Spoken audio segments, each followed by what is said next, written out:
ver como eles são. São bichos que têm individualidade, sabe? Aí já não rola mais de ficar fazendo pesquisa com eles. Eles não têm o espaço que eles precisam, eles não têm nada do que eles precisam. Eles ficam... Às vezes o experimento dura, 6 meses, e os bichos num espaço minúsculo. Os músculos vão atrofiando, sabe? Eles não podem se desenvolver. Eu acho que isso é o mais triste dos biotérios. Da experiência que eu tenho, isso é o mais triste.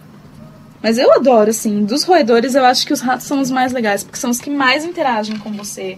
São os mais carinhosos, eles reconhecem a gente. É um barato, eu gosto muito. Ratos e camundongos são pequenos. Mas será que por isso eles sentem menos que nós?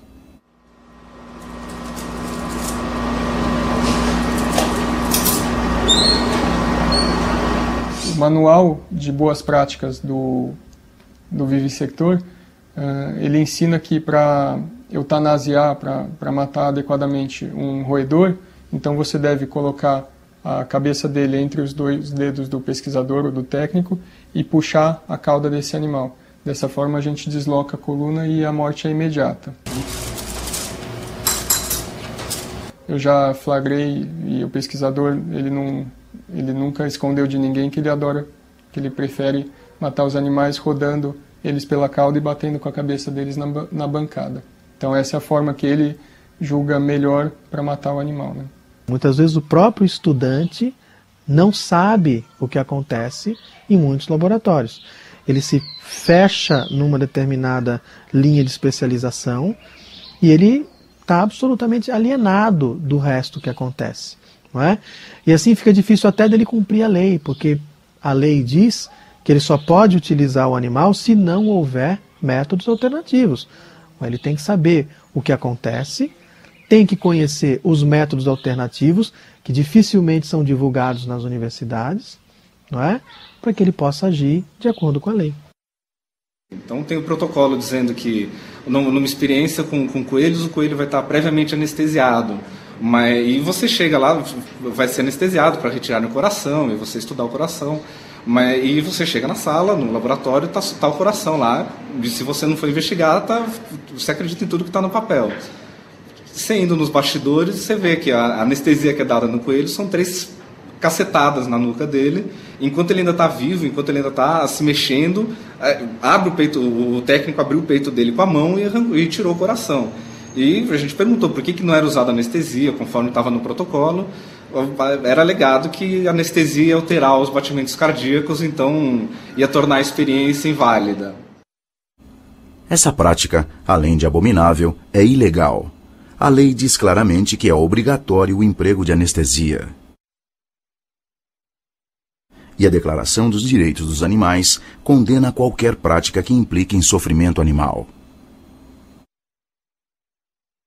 Existem estudantes que se manifestam contrariamente a essas práticas, que são os objetores de consciência, e são perseguidos pelos professores ou sofrem isso com uma redução na nota, no aproveitamento. Você desafiar a palavra de um professor, você duvidar que aquilo é importante para a sua formação, é uma coisa que não só pode te deixar com o seu currículo em falta, também pode te indispor com o professor. É uma coisa levada bastante a sério. Então muita gente que no começo se objetava, que sofria de ver aquilo acontecendo, acabava participando. O estudante hoje ele tem todo um suporte, tanto em termos de informação quanto em termos de organizações que auxiliam em todos os aspectos no processo de objeção de consciência, que basicamente é uma escusa formalmente apresentada para a instituição que mostra que o estudante não concorda com determinadas práticas, no caso do uso de animais, em função de crenças filosóficas, crenças religiosas. Isso é assegurado por lei, né? Pela Constituição Federal. Bom, isso só vai começar a mudar se os alunos se juntarem, um der a mão pro outro e falar, vamos lutar, não vamos ter medo, não tem necessidade de ter medo, porque nós estamos com a razão, nós estamos com a lei do nosso lado, nós estamos com tudo. Você entrou na escola, na faculdade, aprendeu a fazer daquele modo, o seu professor que ensinou para você aprendeu a fazer daquele modo também, de modo que passa a ideia para o aluno de que que ele é o único modo, o único método possível de se estudar, né, biologia, de se estudar medicina. Não é. Tem muitas outras formas alternativas de fazer isso.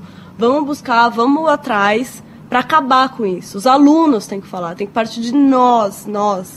A teoria deles é que esse tipo de coisa faz com que o aluno lembre melhor do conteúdo que está sendo passado. Impressiona muito, principalmente a primeira vez que você vê, ninguém vai esquecer o rato convulsionando, estribuchando, colocando intestino, estômago, tudo para fora, mas o objetivo pedagógico não fica tão fixo assim. Eu acho que fixa, assim, o conhecimento. Se eu tivesse visto um filme, provavelmente, eu acho, pessoalmente, eu não teria gravado tão bem quanto ao vivo. Podia descrever algo? Descrever qual é o processo, o que você do começo ao fim? Começo ao fim, eu vou tentar lembrar. Não precisa ter detalhes, mas assim, o que acontece? O que você aprendeu? Era uma aula para demonstrar que a estricnina era absorvida pelo estômago e mostrar os efeitos que a estricnina dá no animal. E é marcante, porque você vê o animal convulsionando, e daí acho que nunca mais se esquece que a estricnina vai...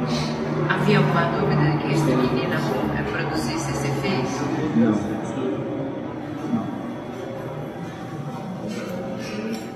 Um leigo sabe que estricnina é veneno. A gente não precisa ver o animal se debatendo, pulando, aquele espetáculo macabro, aquela coisa, para saber que aquilo lá mata. Há séculos se sabe que a estricnina é veneno. Por que ficar repetindo a mesma experiência?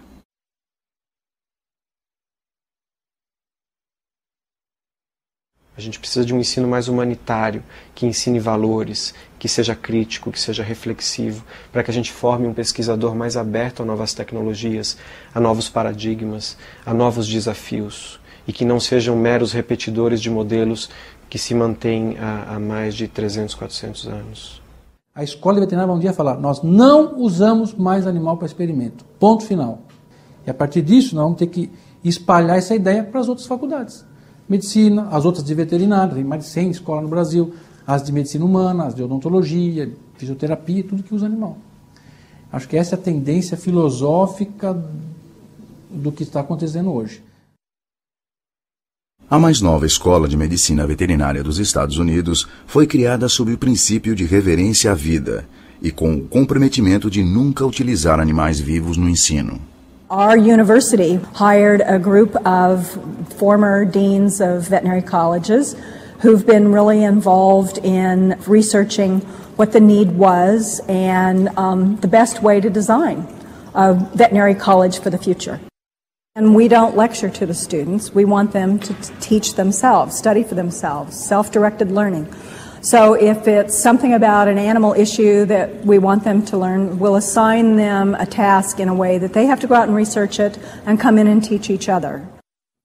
This student, Nathan, is working on the foreleg of a horse. This horse would have been donated by one of the horse owners in our community.